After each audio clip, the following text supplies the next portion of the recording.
문희정의 외신 브리핑. 감사에 들어온 주요 국제뉴스 정리해드립니다. 문희정 국제정치평론가 전화 연결돼 있습니다. 평론가님 안녕하세요. 네, 안녕하세요. 코로나19 대응을 위해서 지금 나라별로 경기 부양책들이 나오고 있는데 미국 트럼프 행정부가 내놓은 부양책이 의회에서 부결이 됐다고요? 네, 그렇습니다. 현지 시각으로 23일 미국 상원에서 도널드 트럼프 행정부가 추진 중인 코로나19 부양책 패키지 법안에 대한 투표를 할 것인지를 결정하는 절차적 표결에서 이 과반을 얻지 못해서 부결이 됐습니다. 네. 이 전날에 이어서 벌써 두 번째 부결인데요. 이 절차 투표를 통과하려면 상원 의원 60명 이상이 찬성해야 합니다. 이 노동자 보호와 정부 지원을 받는 기업에 대한 통제 등 일부 항목을 놓고 공화당과 민주당이 힘겨루기를 하는 과정에서 부결된 건데요. 공화당은 당초 기업에 대한 긴급 구제 자금을 2,080억 달러로 제한을 했다가 이를 5천억 달러로 늘렸는데 이에 대해서 민주당 측에서 재무부가 자금을 지원받는 이들에 대해서 광범위한 재량권을 가진다면서 비자금이다 이런 비판을 하고 그리고 기업에 대해서 이렇게 많은 돈을 지원하면서도 충분한 제약도 없다고 지적을 한 겁니다. 네. 따라서 민주당은 현재 법안이 기업 쪽에 치우쳤고 노동자와 의료 종사자들을 돕기에는 너무 적다면서 식량 확보 지원과 중소기업 대출, 노동자를 위한 다른 조치를 추가해야지만 통과를 시킬 수 있다. 이렇게 주장을 하고 있습니다. 이처럼 민주당이 병원과 주, 지방정부 그리고 기타 조항을 위해서 더 많은 자금 책정을 요구하는 가운데 부양책 액수는 약 2조 달러, 우리나라 돈으로 2,500조 원까지 늘어난 상태고요. 하지만 이 양당이 반드시 이 부양책을 통과시키겠다는 의지가 있기 때문에 협상은 계속되고 있는 상황입니다. 네. 그리고 지난주에 이 G7 정상들이 화상회의를 가졌다는 소식을 전해드린 바 있는데 G20 차원에서도 공동행동에 나서기로 했죠.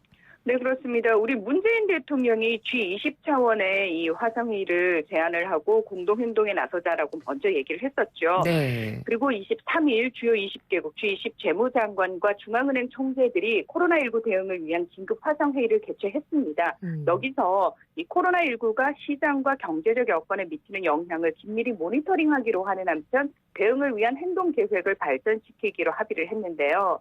올해 G20 의장국인 사우디아라비아는 코로나19 팬데믹 동안 특히 저소득 국가에서 부채 취약성과 관련한 위험을 다루기 위해서 양자 및 다자 채권자들이 좀 조율된 노력을 강화할 방법을 논의했다. 이러면서 국제통화기금 IMF가 세계은행과 여타 국제금융기관들과 긴밀히 협력해서 금융 안전성을 지원할 것이다. 이렇게 밝혔습니다. 네. 또 신속한 조치를 논의하기 위해서 계속적으로 이 화상회의를 진행하기로 했다면서 며칠 내에는 G20 정상들의 화상회의도 열릴 것이라고 전했는데요. 이 한편 데이비드 멜페스 세계은행 총재는 개발도상국들의 코로나19 대응과 극복을 지원하기 위해서 향후 15개월 동안 1,500억 달러, 우리나라 돈으로 약 191조 원을 지원할 것이라면서 이 최빈국들이 코로나19와 싸우고 있는 동안 G20 회원국들이 상호 채무 지급 의무를 좀 유예해달라 이런 요구를 하기도 했습니다. 네. 이 로이터 통신은 G7 재무장관 중앙은행 총재들도 24일에 화상 전화회의로 코로나19 대응 방안을 논의한다고 보도하기도 했습니다. 예. 자, 다음은 이 베네수엘라의 니콜라스 마두로 대통령이 코로나19 대응책을 발표를 했는데 어떤 내용이 담겨 있습니까? 네, 마두로 대통령은 현지 시각으로 22일 국영방송에 출연해서 모든 일자리와 기업 활동을 보호한다는 절대적 결정을 내리는 것이 옳다고 생각한다면서 은행 신용결제 추심과 임대료 납부 중지, 해고 전면 금지 등을 발표했습니다.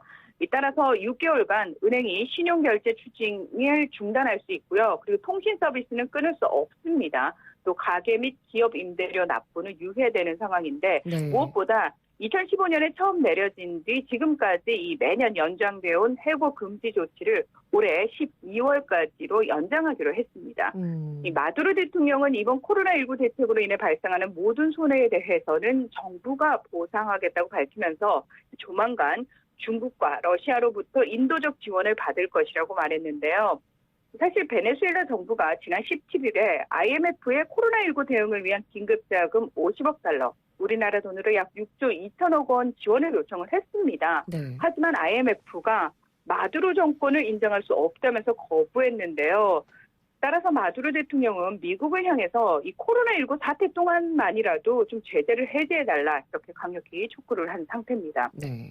지금까지 77명의 확진자가 발생한 베네수엘라에서는 전역에서 방역 작업을 실시하고 있고 이 마두로 대통령은 한국이 감염자에게 사용한 의약품 종류나 전략에 대해 연구했다면서 한국이 적용해서 성과를 본 대규모 검사와 추적 전략을 베네수엘라에서도 주말 사이에 진행을 했다 이런 설명을 내놓기도 했습니다.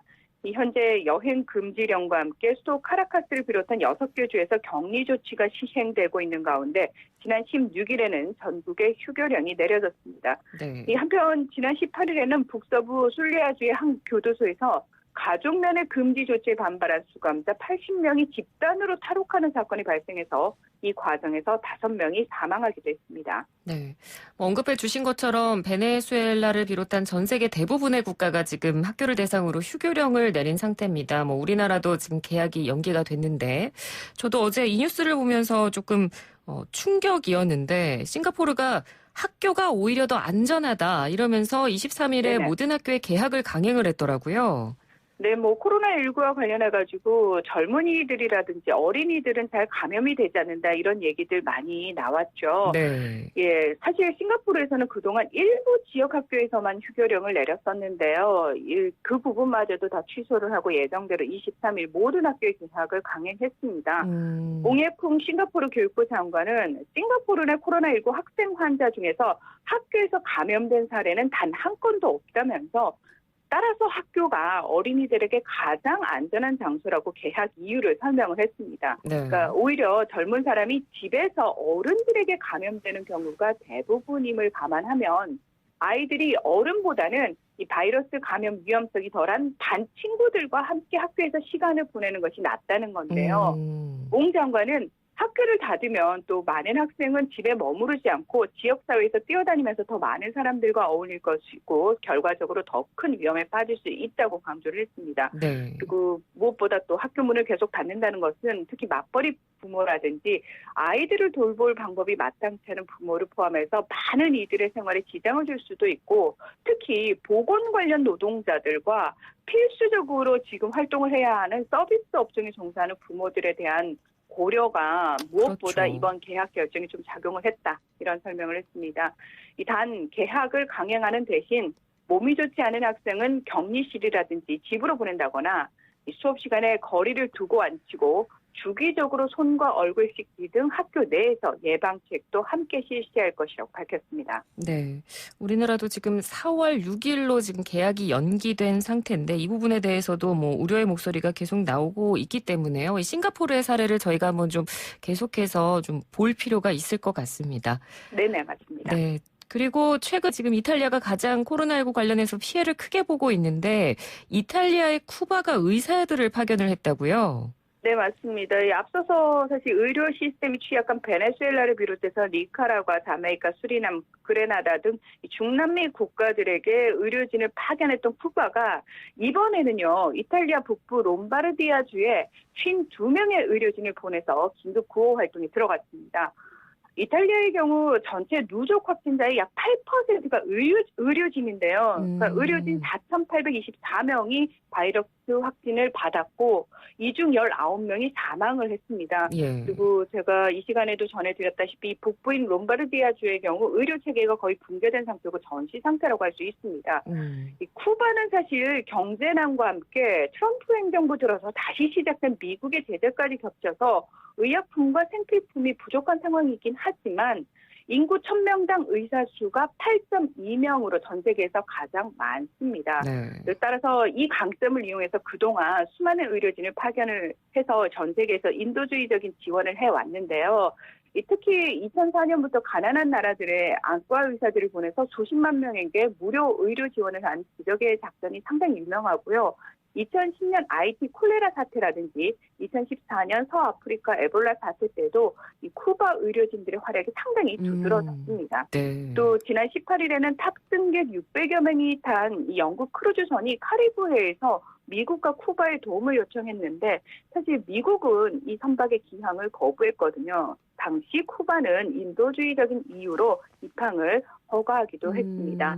이 22일 현재 쿠바의 코로나19 확진자는 35명, 사망자는 1명에 불과하고요. 지난 20일부터 쿠바는 국경을 닫고 외국인의 입국을 막은 가운데 의사와 의대생들이 집집마다 돌면서 국민의 건강 상태를 모니터링하고 있는 것으로 알려졌습니다. 네, 지금 소위 선진국으로 불렸던 나라들마저 의료 부족을 지금 호소하고 있는 상황이라 이 쿠바의 의료 지원이 더 대단해 보이는 것 같습니다. 네네. 마지막 소식으로 지난 2일에 총선을 치렀던 이스라엘에서는 의회가 중단되는 상황이 벌어졌다고요?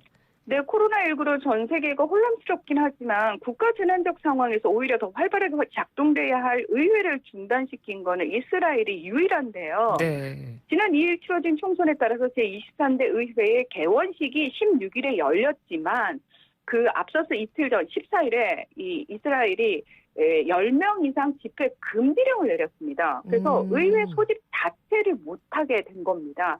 베냐민 네타냐후 총리의 정당인 리쿠르당의 율리 에델스타인 의회 의장이 지난주에 코로나19 확산을 막는다는 명분으로 의회를 중지시켰고요.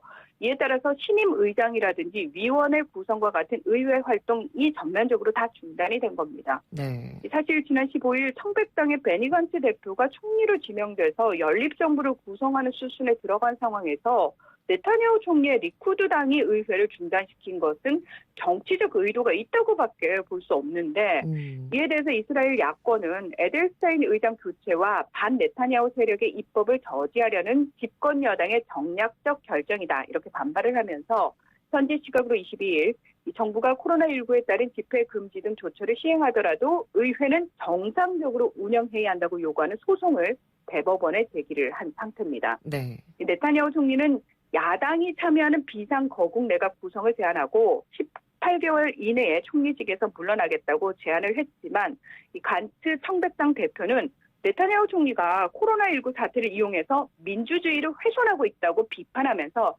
이 네타냐후 총리의 권력 이양을 하겠다라는 약속도 믿을 수 없다 이런 비판을 했습니다. 한편 지난 19일에는 의회의 활동 중단에 항의하는 시민들의 시위가 벌어져서 5명이 체포되기도 했습니다. 네, 알겠습니다. 오늘 소식 잘 들었습니다. 고맙습니다. 네, 고맙습니다. 네, 지금까지 문희정 국제정치평론가였습니다.